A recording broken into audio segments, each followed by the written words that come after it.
For the members of my chapter today, and if the average member, whatever an average faculty member is, was here, I think this is what they would want me to say. They would say thank you first to everybody at this conference. The national staff, Jamie and Christopher and Kira, who came to do workshops last summer, Josh and Ben, who no longer work for AAUP, but they spent a lot of time in Dayton in the fall and winter, organising, training, preparing.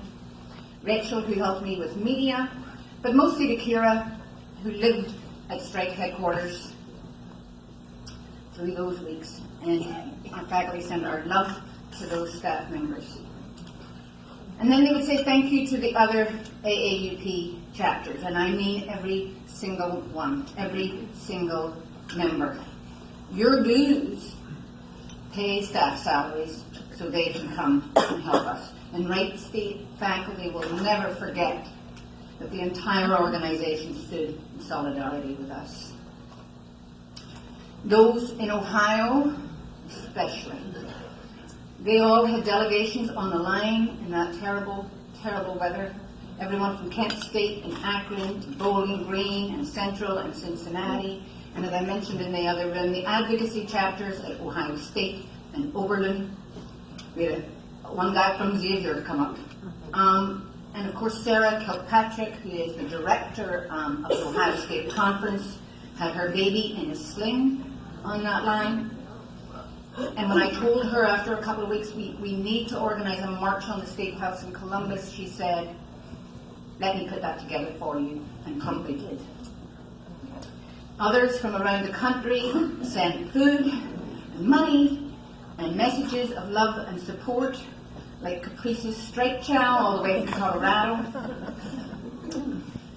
And along with all the other unions of the region, that support really, I want people to know, really made a difference, bolstering us as the days became weeks, and letting us know we were not alone.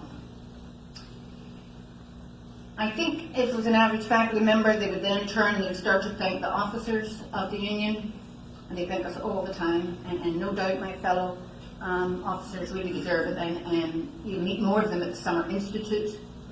People like Gretchen McNamara, a lecturer in music, who with zero drama, fuss, wants no attention, people don't even know her, managed the social media for a whole year and then during the strike, which was such an effective tool for us, and at the same time was carrying the very stressful burden of being on the negotiating team trying to end the two.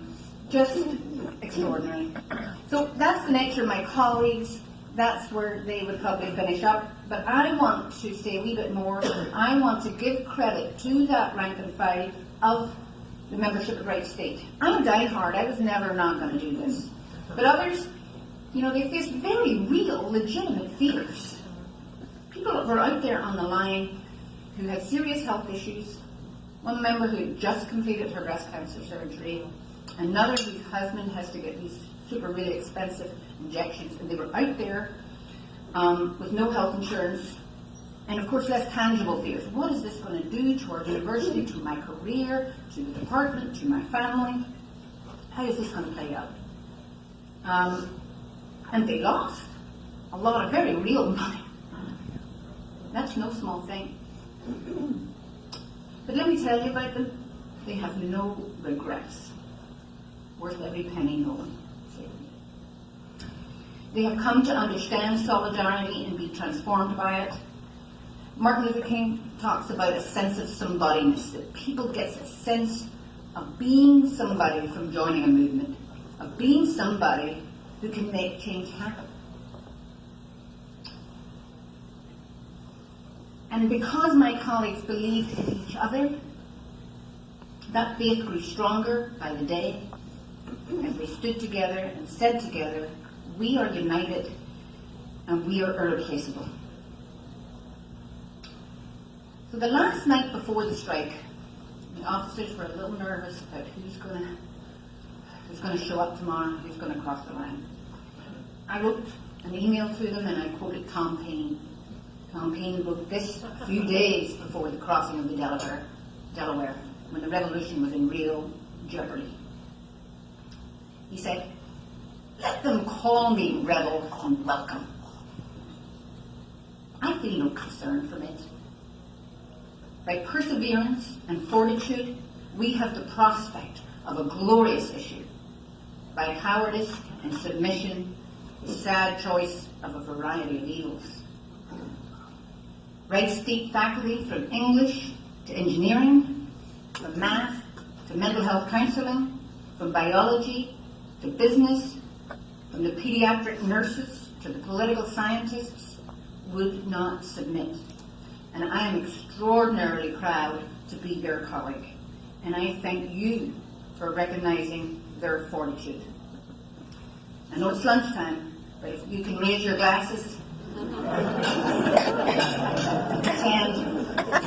to the Wright State faculty.